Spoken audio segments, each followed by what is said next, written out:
जनपद आजमगढ़ की कमान संभालते ही जिले के नए कप्तान ने स्पष्ट किया अपना रुख। आपको बता दें कि आजमगढ़ जनपद के नवागत पुलिस अधीक्षक डॉक्टर अनिल कुमार ने कप्तान की कमान संभालने के बाद अपनी प्राथमिकताएं स्पष्ट की। प्रेस वार्ता में उन्होंने कहा कि सोहदों और पेशेवर अपराधियों पर पुलिस की विशेष नजर रहेगी। अपराध की घटनाओं को अंजाम देने वाले अपराधियों की सूची तैयार की जाएगी और उन पर कड़ी निगरानी रखी जाएगी। उन्होंने कहा कि हत्या, लूट, छिनैती और महिला संबंधित अपराधों पर अंकुश लगाने के लिए सख्त कदम उठाए जाएंगे। एनकाउंटर स्पेशलिस्ट के रूप में पहचाने जाने वाले एसपी डॉक्टर अनिल कुमार ने कहा कि शासन की मंशा के अनुरूप कार्य करना उनकी पहली प्राथमिकता होगी। असामाजिक तत्वों और संगठित अपराधियों पर सख्ती से निपटा जाएगा। उन्होंने बताया कि आजमगढ़ पुलिस के पास अनुभवी और कुशल अधिकारी मौजूद है, जिनकी क्षमता का उपयोग कर अपराध नियंत्रण और जनता की सुरक्षा सुनिश्चित की जाएगी। जन सुनवाई में आने वाले मामलों का हर हाल में निस्तारण कराया जाएगा। खासकर जमीन संबंधित शिकायतों को राजस्व विभाग के सहयोग से हल किया जाएगा। एसपी ने पुलिस अधिकारियों और जवानों को निर्देश दिए कि वे जनता के साथ संवेदनशीलता और ईमानदारी से पेश आए। नवरात्र के दौरान सुरक्षा व्यवस्था को लेकर एसपी ने कहा कि पूजा समितियों से बातचीत कर आग लगने और करंट जैसे हादसों को रोकने के लिए कदम उठाए जाएंगे।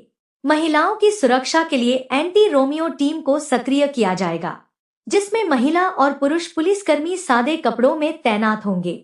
इसके साथ ही साइबर अपराध पर अंकुश लगाने और इंटेलिजेंस को मजबूत करने के लिए विशेष टीमें सक्रिय रहेगी। एसपी ने जोर देकर कहा कि अपराध नियंत्रण और कानून व्यवस्था बनाए रखने के लिए हर संभव प्रयास किया जाएगा। मैंने कल जनपद आजमगढ़ में एसएसपी के तौर पे कार्यभार ग्रहण किया है। मेरी प्राथमिकताएं जनपद आजमगढ़ में अपराध नियंत्रण, कानून व्यवस्था की स्थिति बेहतर हो, महिला अपराधों में संवेदनशील तरीके से, त्वरित तरीके से कार्रवाई हो, वो तस्करी, मादक पदार्थों की तस्करी, अवैध असलों की तस्करी और शराब तस्करी, इनके ऊपर अच्छे से कार्रवाई हो। जो मनगढ़ तत्व जो शरीफ आदमी की इज्जत, संपत्ति और जीवन के लिए संकट पैदा करते हैं, उनके ऊपर त्वरित और सख्त कार्रवाई हो। इसके अलावा साइबर सिक्योरिटी पे काम करके लोगों को और सुरक्षित बनाना रहे। मैं मूल रूप से राजस्थान का रहने वाला हूं और 2016 बैच का आईपीएस अधिकारी हूं और मैं इससे पहले जनपद प्रतापगढ़, उससे पहले जनपद चंदौली और उससे पहले जनपद भदोई में एसपी के तौर पर कार्य किया है और उससे पहले कानपुर में एसपी पश्चिम के तौर पे मैं काम कर चुका हूं। उससे पहले एसपी वाराणसी के तौर पे मैं कार्यरत रहा हूं।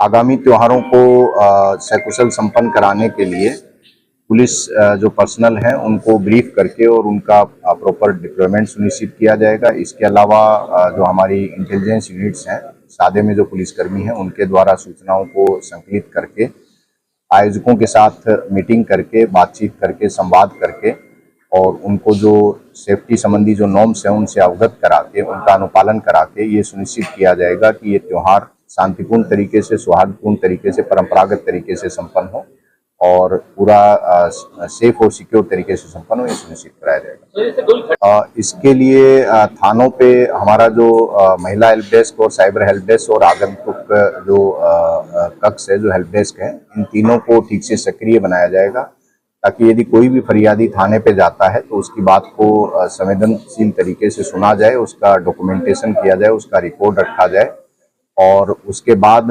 उसका समस्या का निदान होने के बाद उसका फीडबैक भी लिया जाए। ये जनसुनवाई की हमारी प्रणाली रहेगी। जिन थानों से शिकायतें इस तरह की ज़्यादा आएंगी, उन थानों पे फिर कार्रवाई की जाएगी। और देखिए, पंचायतें हमारे लोकतंत्र में ग्रास रूट लेवल पे लोकतंत्र का मजबूत आधार हैं। ये चुनाव शांतिपूर्ण तरीके से और फ्री और फेयर तरीके से संपन्न हो, इसके लिए हम लोगों ने अभी से तैयारियां शुरू कर दी हैं।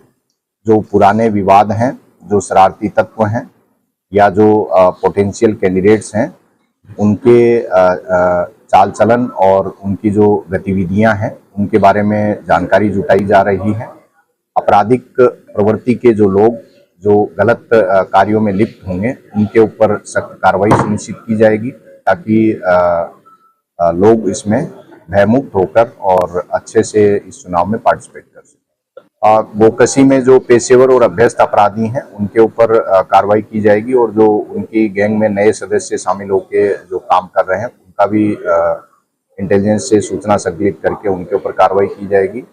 जो पेशेवर अपराधी हैं उनको चिन्हित करके उनके ऊपर गुंडा, गैंगस्टर और अवैध संपत्ति जो अपराध से अर्जित है उसको जब्तीकरण की कार्रवाई की जाएगी। देखिए, जो नियम कानून का पालन करने वाला व्यक्ति है उसकी गरिमा और इज्जत की रक्षा करना और उसका सम्मान करना हमारा फर्ज है। अपराधी चाहे कोई भी हो, अपराधी के साथ अपराधी की तरह व्यवहार किया जाए। तो प्राइवेट गाड़ी से ले जाने का क्या संज्ञान में अभी नहीं आई है।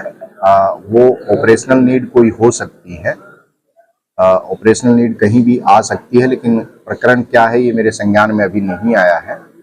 बात किसी गाड़ी से ले जाने की नहीं है। बात यह है कि अपराधी ने जो अपराध किया है उसमें जो उसको वाजिब सजा मिलनी चाहिए, जिस अंजाम तक उसके कृत्य उसको पहुंचाते हैं वहां तक उसको पहुंचाया जाना चाहिए।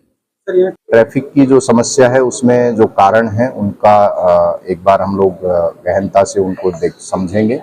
उसके बाद जितने भी संबंधित विभाग हैं डीएम महोदय से बात करके और जितने संबंधित विभाग और पुलिस सब लोग मिल के एक प्लान बना के और उन कारणों का निवारण करके ट्रैफिक की समस्या को बेहतर करने का प्रयास किया। क्राइम होते हैं सारे राजस्व विभाग होते हैं, जमीन की पुलिस मारपीट होता है, आने जाते हैं, इसके लिए क्या करें? देखिए, ऐसा नहीं है कि सारे अपराध राजस्व से संबंधित नहीं होते हैं। हाँ, जमीन संबंधी विवाद जो है वो कई विवाद जो है वो अपराध और कानून व्यवस्था की स्थिति जरूर संकट पैदा करते हैं।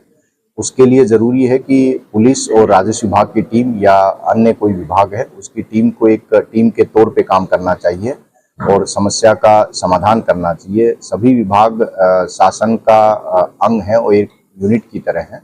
अगर सब लोग मिलके आदमी की समस्या का न्यायोचित निस्तारण का प्रयास करेंगे तो इन समस्याओं में जरूर कमी आएगी।